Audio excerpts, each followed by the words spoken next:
Après 2 années d'absence, le Festival international du cirque de Monte-Carlo est de retour. Depuis sa création en 1974 par le prince Régnier III, le chapiteau de Fontvieille est la vitrine du cirque mondial. Jongleurs, équilibristes, clowns et animaux. Leur présence a une nouvelle fois été consacrée par le palmarès 2023. Le spectacle de gala se prépare. C'est parti.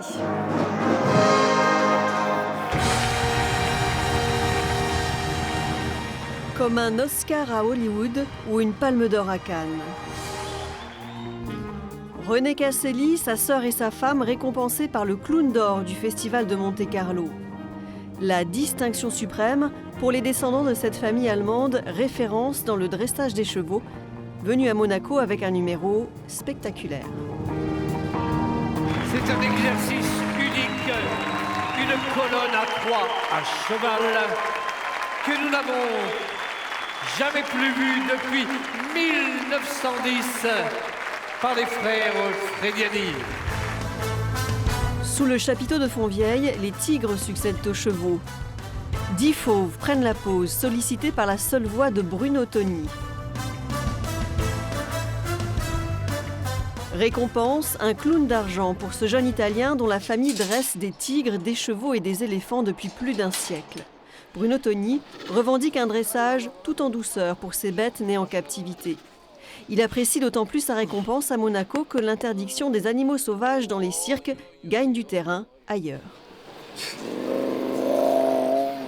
Per me è completamente sbagliato perché Pour moi, ce débat est complètement à côté de la plaque. Comme beaucoup de mes collègues, je sais à quel point nous sommes attachés à nos animaux, à quel point nous en prenons soin.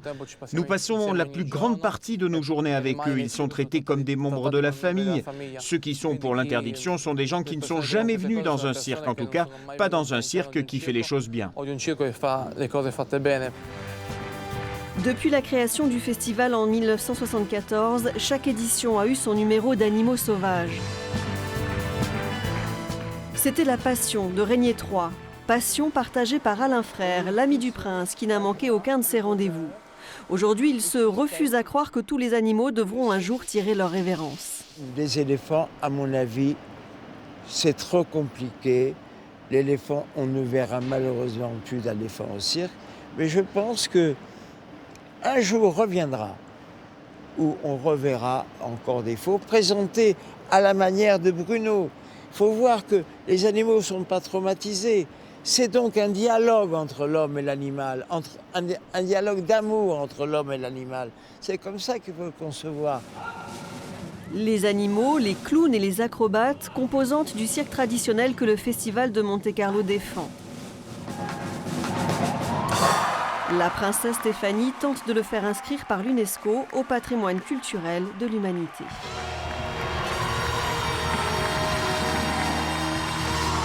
Sébastien Nouchtebrock, quelle est la définition ici au festival du cirque traditionnel finalement? Le cirque traditionnel, vous voyez très bien, il y a une piste.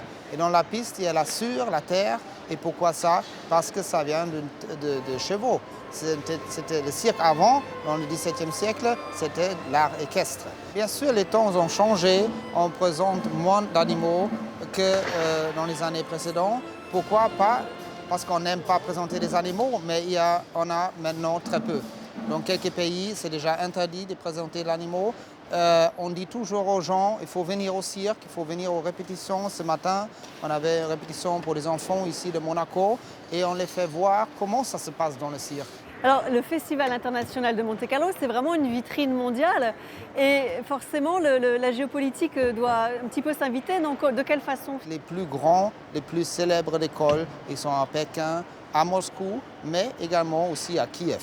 Alors, cette année, malheureusement, nous n'avons pas pu prendre des numéros de cirque d'État de Russie et aussi on ne pourrait pas inviter des cirques, des artistes de la Chine à cause de la situation sanitaire. En tout cas, il y a une vraie place faite au cirque ukrainien encore cette année avec l'école de Kiev, de Kharkov. Absolument. L'école de Kiev travaille toujours, mais dans des conditions très difficiles. Mais il y a une grande collaboration avec d'autres écoles, notamment à Budapest, à Berlin, dans d'autres pays où il y a des écoles de cirque. Et là, beaucoup d'artistes, 70 artistes ukrainiens sont maintenant à Budapest avec leurs familles. Et bien sûr, on les a montrés ici au Festival du cirque. notamment la diversité, l'humanité. Ce sont des valeurs uniques. Et aussi dans le cirque, on voit ça très bien dans le numéro de Sanglarien qui a gagné Clown d'argent cette année. Elle, Marina, elle est russe, son mari Alexei, il est ukrainien. Alors là, c'est quand même un exemple aussi pour le monde et en espérant que ça va revenir aussi dans les arts comme dans la vie.